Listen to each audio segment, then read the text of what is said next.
We now move on to example 3 of the section 2.5 notes, where we'll look at an example of average rate of change.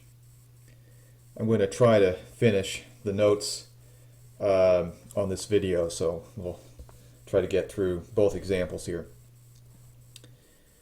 The temperature in degrees Celsius over a 4-hour period can be modeled by the function capital T of x equals x squared minus 2x minus 3, where x is between 0 and 4, and x equals 0 corresponds to 12 a.m. So it would be from 12 a.m. to 4 a.m. in other words. Find the average rate of change of temperature from 1 a.m. to 4 a.m. According to our definition from the other page, the average rate of change, which we'll abbreviate AROC, average rate of change, on the interval from 1 a.m. to 4 a.m. would be x equals 1 to x equals 4. So the average rate of change on the interval from 1 to 4 would be defined as T of 4 minus T of 1 over 4 minus 1. F of B minus F of A over B minus A. So what is T of 4? T of 4, here's our function, x squared minus 2x minus 3 would be 4 squared minus 2 times 4 minus 3, or 16 minus 8 minus 3, which is 5. T of 1 would be 1 squared minus 2 times 1 minus 3. That is 1 minus 2 minus 3. That would be negative 4. Each of these, by the way, is a temperature. T of 4 is the temperature at 4 a.m., which is 5 degrees Celsius. T of 1 is the temperature at 1 a.m., which is minus 4 degrees Celsius. In other words, below freezing. The Celsius scale has 0 as the freezing mark. Therefore, the average rate of change would be T of 4, that is 5, minus T of 1, that is negative 4, divided by 4 minus 1. That is 5 plus 4, or 9, divided by 3, which is 3, and the units would be degrees Celsius per hour. So the average rate of temperature change over this 3-hour interval from 1 a.m. to 4 a.m. is 3 degrees Celsius per hour. Now the graph of the temperature function is shown, the blue curve that you see in the notes, the parabola, that's the temperature function, and that's showing you the temperature over this 4-hour time interval from 12 a.m. to 4 a.m. The red straight line connects the points 1 T of 1 and 4 T of 4. So here we have 1 T of 1, and here we have 4 T of 4. T of 1 is negative 4. T of 4 is 5. What we've computed in computing the average rate of temperature change is the slope of that line. So the average rate of change of the function is identical to the slope of the straight line connecting the endpoints of the interval over which we're computing the rate of change. Now, there's an alternative definition of average rate of change that you need to be aware of that is very commonly used in calculus. The average rate of change of a function f on the interval from x to x plus h, where h we'll treat as a positive quantity, h is greater than 0, is given by what's called the difference quotient, f of x plus h minus f of x over h. This is essentially the average rate of change on the interval from x to x plus h. We're using x to x plus h rather than from a to b. What we're talking about is an interval on the x-axis. Here's an x. We add on a positive quantity h, and that takes us to the number x plus h. So we're still getting an interval. The width of the interval is h. And it's convenient, especially in calculus, to define the interval in this way rather than using a to b as we did in the earlier definition. This definition, however, is equivalent to the one we used previously and still represents the slope of a straight line. Example 4 says, simplify the difference quotient t of x plus h minus t of x over h. For the function capital T of example 3, then evaluate your result when x equals 1 and h equals 3 and compare to example 3.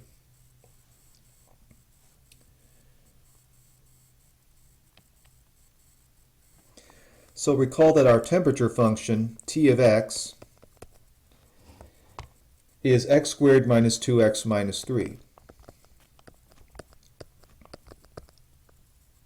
We want to evaluate the difference quotient, T of x plus h minus T of x over h. Well, what is T of x plus h? T of x plus h would be x plus h squared minus 2 times x plus h minus 3. In other words, substitute x plus h wherever you see x within the temperature function T of x.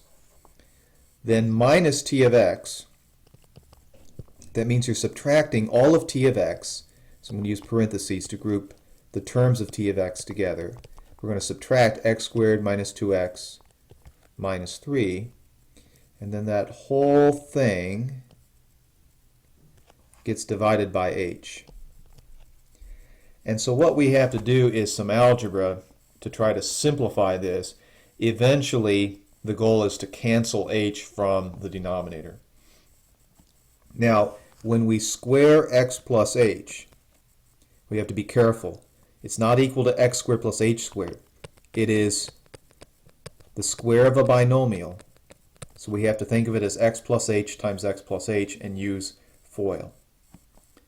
So x plus h squared would be x squared plus xh plus xh plus h squared.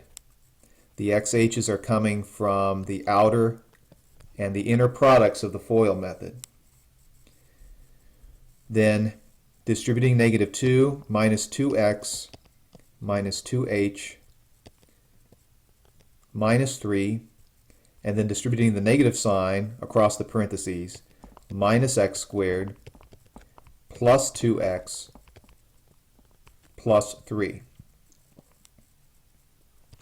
All of this, again, is over h.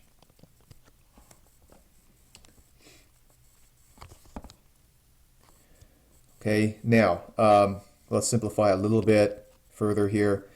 X squared plus 2xh, xh plus xh, plus h squared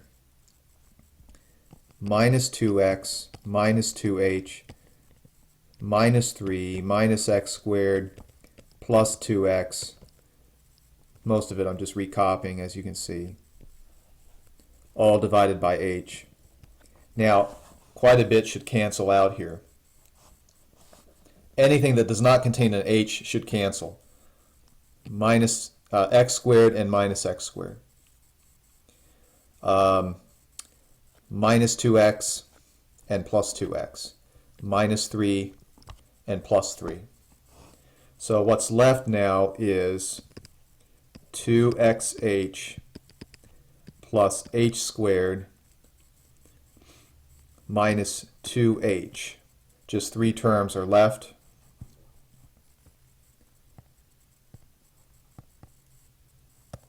Sorry about that. So 2xh plus h squared minus 2h over h.